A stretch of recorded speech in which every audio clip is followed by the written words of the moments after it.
नमस्कार, मैं प्रियंक मिश्रा, जिला दंडाधिकारी कटनी, सभी जिले वासियों को जनता कर्फ्यू में निरंतर सहयोग देने के लिए तहे दिल से धन्यवाद ज्ञापित करना चाहूंगा। जैसा कि संपूर्ण जिले वासियों को पता है, कोरोना की दूसरी लहर में अब कोरोना के केसेस में निरंतर कमी आ रही है और इसी को देखते हुए कल यानी 1 जून से अनलॉक की कार्रवाई प्रारंभ की जा रही है। ग्रामीण क्षेत्रों में कई प्रकार की गतिविधियों को प्रारंभ किया जा रहा है। केवल ऐसी गतिविधियां जिनमें बहुत बड़े स्तर पे जनता के आने की अपेक्षा रहती है, जैसे कि हाट बाजार या कोई बड़ा त्योहार, उन्हीं को बंद रखा जाएगा। इसके अलावा बहुत सी तरीके की आर्थिक गतिविधियां खुली रहेंगी। जो हमारी नगर पालिकाएं हैं, नगर परिषद हैं, वहां पर भी पॉजिटिविटी 5% से कम है, इसलिए वहां पर भी ज्यादातर दुकानें खुली रहेंगी। जहां तक नगर निगम क्षेत्र की बात है, वहां पर अति आवश्यक सेवाओं की दुकानें और ऐसे सभी तरीके के प्रतिष्ठान पूर्व से ही खुले हुए थे। इसके अतिरिक्त 50% के फॉर्मूले के आधार पर दुकानें खोली जा रही हैं। इसके लिए नगर निगम ने कार्य योजना बनाई है और वर्तमान कार्य योजना को जारी कर दिया गया है। हमारे जो मुख्य मार्केट हैं उसमें ऑल्टरनेट डेज अर्थात 50% दुकानें सोमवार, बुधवार और शुक्रवार को खुलेंगी। शेष 50% दुकानें ट्यूसडे, थर्सडे और सैटरडे अर्थात मंगलवार, गुरुवार और शनिवार को खुलेंगी। मेरा सभी दुकानदारों से अनुरोध है कि जो भी व्यवस्था नगर निगम के द्वारा जारी की गई है, कृपया करके उसका पालन करें, क्योंकि पालन ना करने पे कार्रवाई तो होगी ही, लेकिन इसका अनुपालन आप ही लोगों के स्वास्थ्य के लिए बहुत महत्वपूर्ण है। हमारे नगर निगम क्षेत्र के कुछ ऐसे अन्य स्थान पर भी हैं जहां हमें विशेष ध्यान देने की जरूरत है, जिसमें बस स्टैंड है, थोक सब्जी मार्केट है और रेलवे स्टेशन है। इन सभी स्थानों पर भी विशेष निगरानी रखी जाएगी और ये सुनिश्चित किया जाएगा कि यहाँ अत्यधिक भीड़ भाड़ ना लगे। शासन के द्वारा रूल ऑफ 6 का भी फॉर्मूला दिया गया है, जिसका अर्थ यह है कि ऐसे स्थानों पर जहां आर्थिक गतिविधियां या सामाजिक गतिविधियां खुली रहेंगी, वहां 6 से अधिक लोग यदि एकत्रित होते हैं तो उसको नियमों का उल्लंघन माना जाएगा, क्योंकि इससे कोरोना का फैलाव हो सकता है।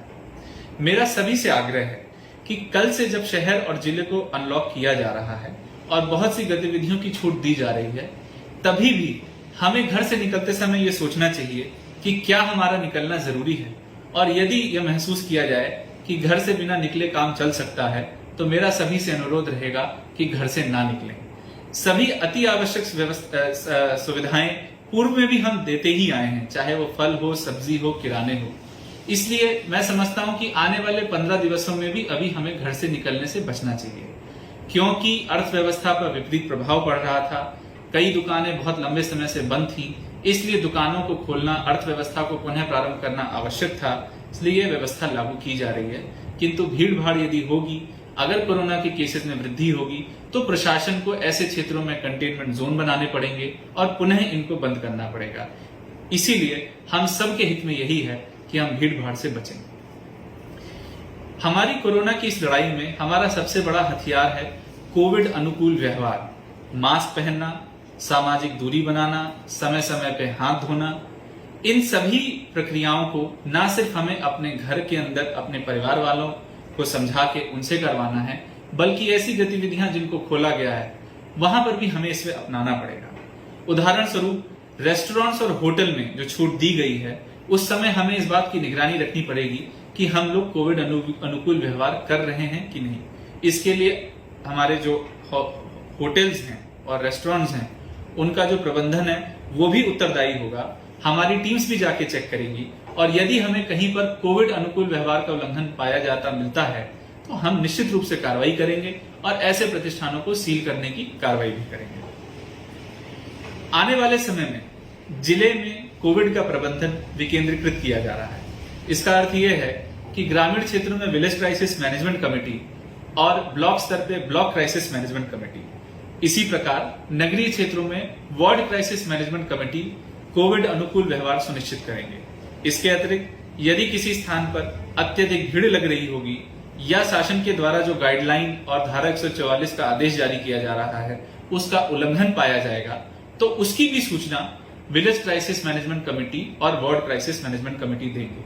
सर्वप्रथम ये कमेटी इन ऐसी घटनाओं को रोकने का प्रयास करेंगे, लेकिन यदि समझाने के बाद भी ऐसी भीड़ भाड़ लगती है तो ब्लॉक क्राइसिस मैनेजमेंट कमेटी को सूचित किया जाएगा और उसके बाद दंडात्मक या अनुशासनात्मक कार्रवाई की जाएगी। मैं ये मानता हूं कि यदि हमें आवश्यक जन समर्थन प्राप्त हो तो हमें ऐसी किसी भी तरीके की अनुशासनात्मक कार्रवाई करने की आवश्यकता ही नहीं पड़ेगी और यही हमारी सबसे बड़ी सफलता होगी कि पूरी टीम मॉनिटरिंग करे, लेकिन कोई ऐसा उल्लंघन ही ना हो कि हमें कार्रवाई करनी पड़े।